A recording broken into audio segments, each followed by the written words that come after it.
আমার স্বামী যখন মারা যায় তখন আমি আমার মামির বাসায় বেড়াইতে গেছিলাম 5টা ছেলে মেয়ে নিয়ে।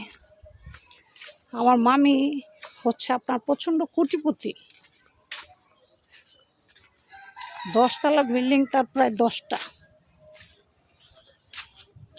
কিন্তু আমার যে স্বামী সে হচ্ছে গরিব নিম্ন স্তরের ছেলে। তো সে হার্ট স্ট্রোক করে মারা যায়।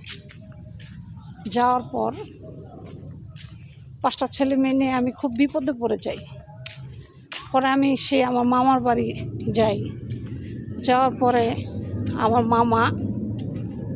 মামি আমাকে দেখে তেমন একটা খুশি হয় নাই,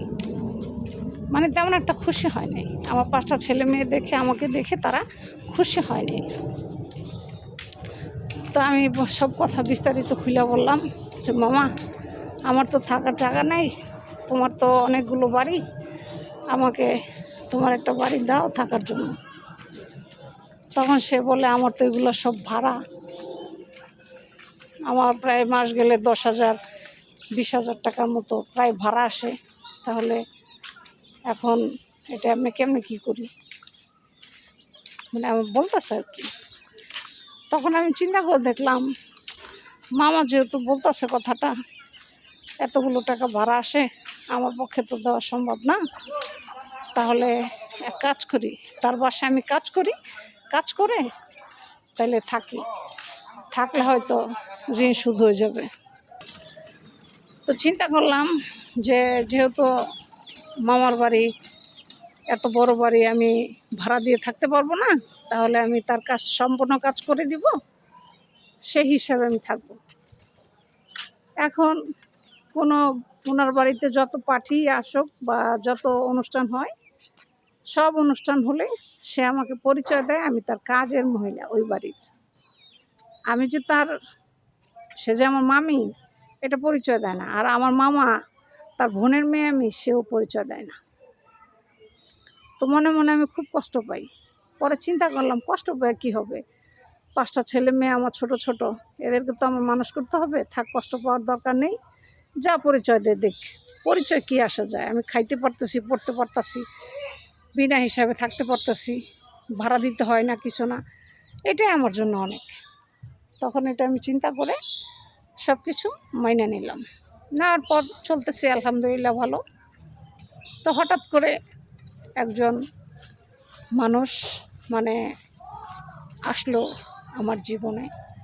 সে এসে আমাকে বলল, তোমার 5টা ছেলে মেয়ের ভরণ পোষণ যা কিছু আছে সব আমি দিব, তুমি আমাকে বিয়ে করো, তোমাকে আমার অনেক পছন্দ হয়েছে, তুমি আমাকে বিয়ে করো। তখন সে আমাকে এই অফারটা দিছে। দেওয়ার পর আমি চিন্তা করলাম যে না, লোকটা আসলেই ভালো, তাইলে বিয়ে করা যায়। এত কষ্ট করি, কত কাজ করায় মামি, অনেক কষ্ট করি, কোমর ধরে যায়, হাত পাও ভাঙা যায়, এত কাজ করতেও পারি না, একটা বয়স হয়ে যাইতেছে, তাইলে বিয়ে করলে হয়তো 5টা ছেলে মেয়ের একটা জীবন দিতে পারবো। তো সেটা চিন্তা করে আমি বিয়ে করলাম। ও বাবা রে বাবা, বিয়ে করছি না মনে হয় যে বিষ খাইছি। বিয়ের 1 মাস পরেই ছেলের রং দেখানো শুরু। ছেলে মনে করছে এই যে 10তলা এতগুলো বাড়ি, এগুলো মামার কোনো ছেলে মেয়ে নাই, এগুলো আমাকে দিবে, আমার নামে লিখে দিবে। সে ভাবছে এটা আসলে আমার মামার কোনো ছেলে মেয়ে নাই, যা আছে সেটা হচ্ছে পালক একটা মেয়ে আনছে, সে পালক মেয়েকে সে পালে, তার নিজের কোনো ছেলে মেয়ে নাই। তো সে সেটা মনে করে আমাকে বিয়ে করছে। আমি তো জানি না তার মনের ভিতরে যে এগুলো। পরে আমারে কইতাছে, তুই এই বাড়িতে কাজের মহিলা ছিলি, আমি তো জানি না, আমি যদি জানতাম তুই কাজের মহিলা, আমি তো তোর জীবনে বিয়ে করতাম না, আমারে বলতেছে। পরে আমার এই কথা বলার পর বিয়ের 1 মাস পর সে আমাকে রেখে অন্য একটা মেয়েকে বিয়ে করে সুন্দর সে সংসার করতেছে। দেখেন, ভাগ্য আসলে এমন একটা জিনিস, যদি কষ্টের জীবন হয়ে যায়, এটা আসলে সব সাইড থেকেই কষ্ট হয়ে যায়। এটাই হচ্ছে বাস্তব সত্য কথা, বুঝছেন। এখন 5টা ছেলে মেয়ে নিয়ে সেই মামার বাড়ি আবার ঘুরে আসলাম। মামা মামি তো দুজনে ইচ্ছা মতো ধুইল যে খুব শখ করে না বিয়ে করলি, তো এমন কি ছেলের ভাত খাইতে পারলি না, এমন কি আর আমার মুখ আছে। তো পরে কি করব, মামা মামির অপমান দুরস্ত শুই না, বাসায় সেই আগের মতো কাজ করা শুরু করলাম। কইরা এখন ছেলে মেয়েদেরকে একটু স্কুলে পড়াশোনা করাইতেছি, সরকারি স্কুলে পড়তেছে আর কি, যদি আল্লাহ মানুষ করে। এছাড়া আর কোনো দ্বিতীয় রাস্তা নাই। তা আপনারা সবাই একটু দোয়া করবেন আমার ছেলে মেয়েদের জন্য। আর সবচেয়ে বড় কথা, আসলে মেয়েদের স্বামী না থাকলে অনেক অসহায় হয়ে যায়, তাদের জীবনটা লাঞ্ছিত থেকেও কঠিন হয়ে যায়। যদি স্বামী না থাকে আসলে অনেক কষ্ট হয়ে যায়।